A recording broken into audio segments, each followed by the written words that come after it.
Hello and welcome to Pouring Paint with Penny on the Gamidgee channel.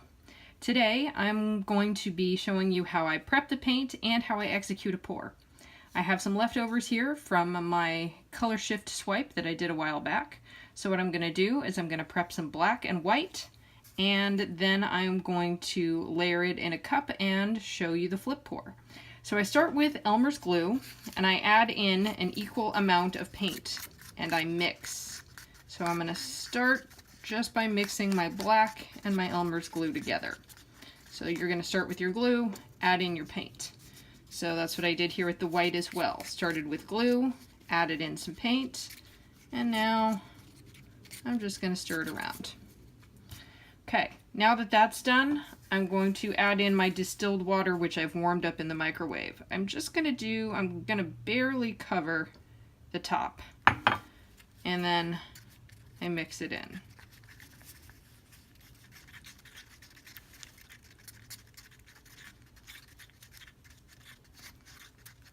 I wanted to have, see how it's drippy, but it's still kind of hanging off the stick a little bit? That means I need to add a little bit more water. So this is kind of a painstaking process. It's just little bits at a time. Add in the water, little bit at a time, little bit at a time until you get it where you want it.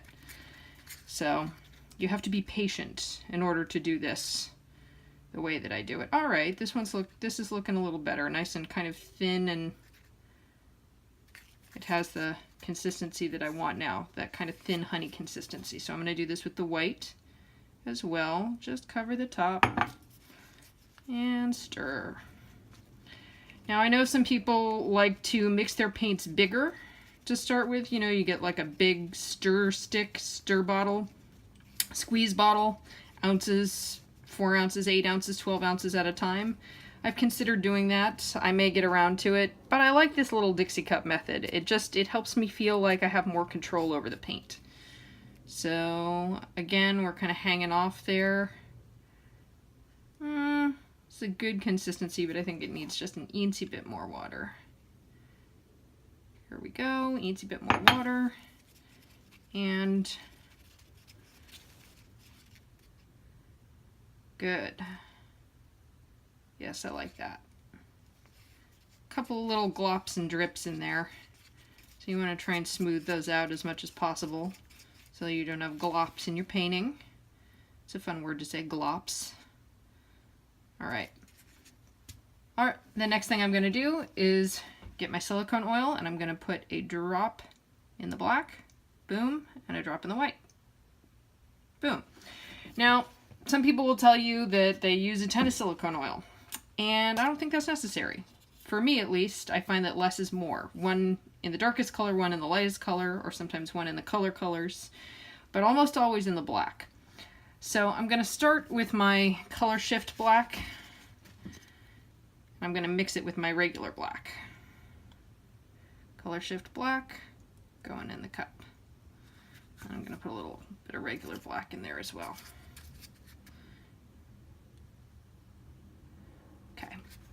And my first color, which is going to be red. And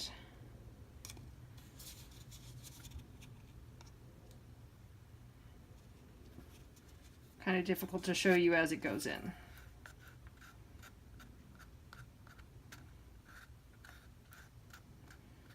Okay. So doing this in a pattern, I've learned, works really well for cell production. So I'm going to do black, red, white, then black, orange, white, then black, yellow, white, then black, pink, white, and that'll be that. Okay? So we've done black, orange, white, black. And I'm mixing my color shift black with my black. I don't know why, I just feel like it's a good idea.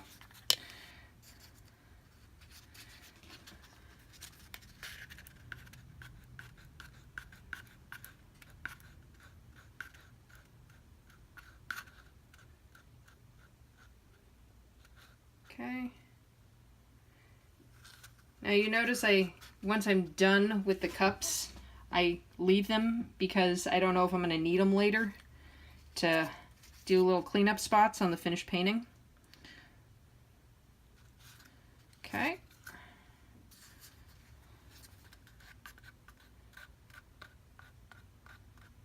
Black. And something that occurred to me about color shift is that even if I'm not happy with it as it goes on, I might be happy with it after it dries. After it dries, it might look, you know, the whole point is that it's sparkly, so it might dry really cool and, you know, look better than I expected it to. At least that's what I'm hoping.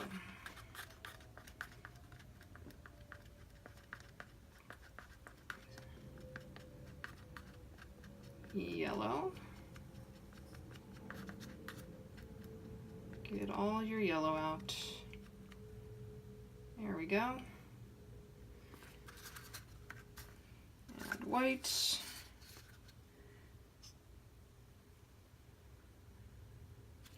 And now our very last one, which is black, pink, white. Black.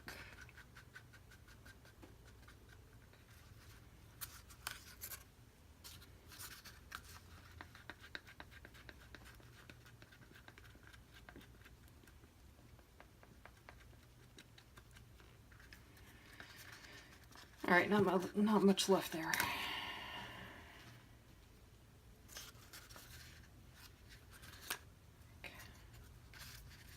Pink, a lot of pink though, so because there's so much pink left, it might end up kind of overtaking the painting, which is fine.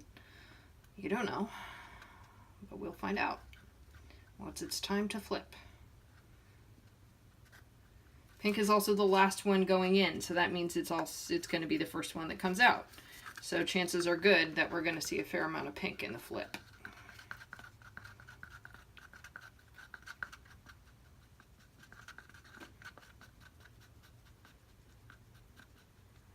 Okay. All right.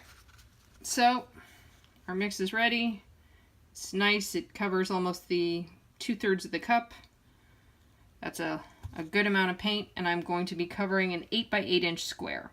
So now we're going to pause and go to the flip. So here we are, and we're ready for the flip.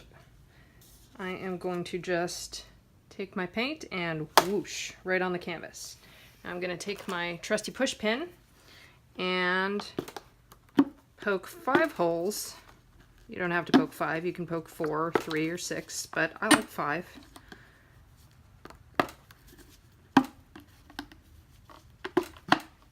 And this helps the paint to,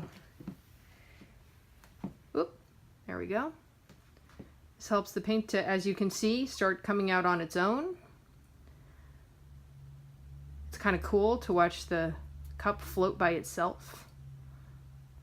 And it helps increase cell production as well.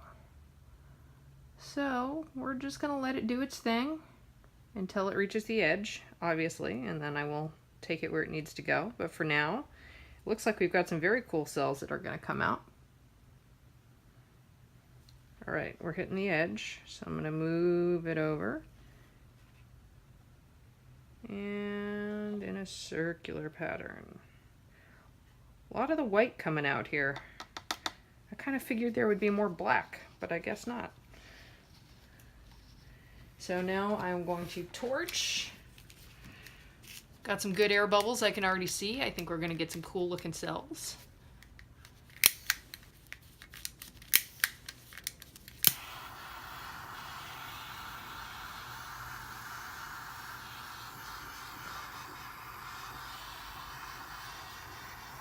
Let's pop these little suckers.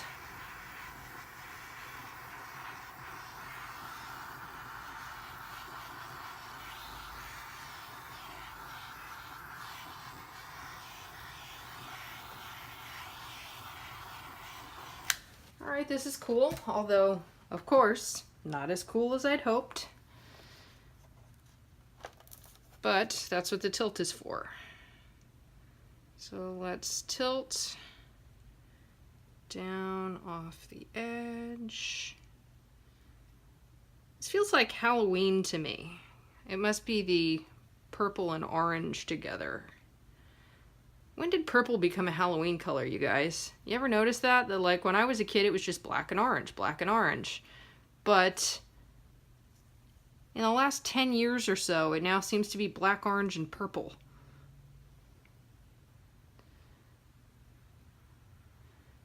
I blame marketing and candies.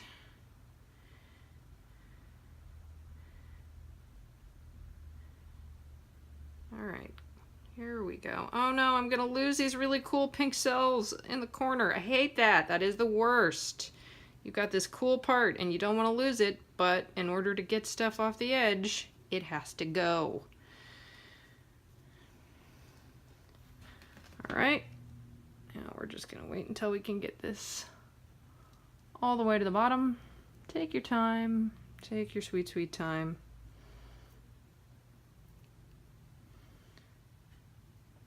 Here we go. And we're covered. I think what I'm learning here is that I just don't like color shift, or color shift doesn't like me. Because I'm not a huge fan of this. I'm going to run the torch over it again. But it's muddy. It's muddy and I don't care for it.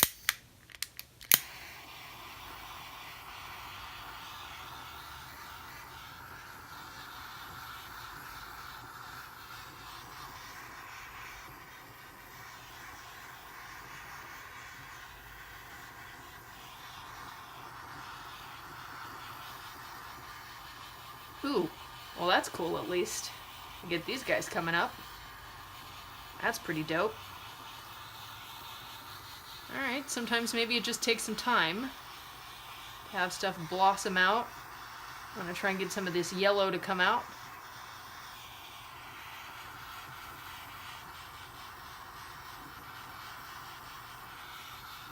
And maybe some more orange to come up here.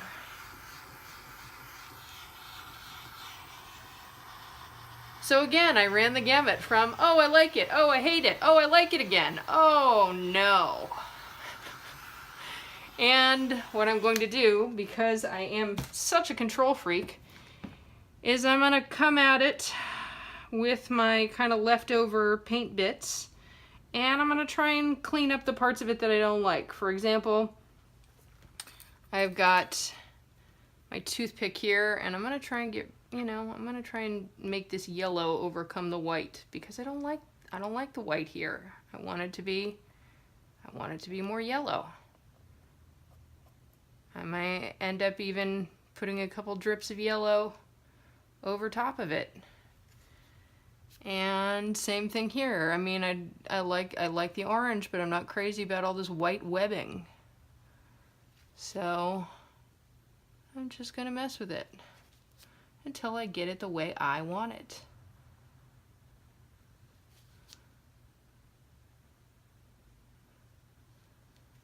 It's kind of a weird, delicate balance with pouring sometimes. You can only control so much. Okay, I don't know that there's anything else that I can do for this right now, so I'm gonna turn off the camera, and I might continue to mess with it a little bit once I do. But for the most part, I think we're all set. So this definitely has a Tim Burton Halloween kind of trick-or-treat vibe to it, and that's going to inform how I title it. Because as you know, I title all my paintings, and some of them just jump out, and some of them, yeah, I really struggle with. But this one I think is going to be on the easier side to name. Got a definite holiday Frankenstein vibe. So anyway, thank you for joining me. This has been Pouring Paint with Penny. My name is Penny, and I poured you some paint.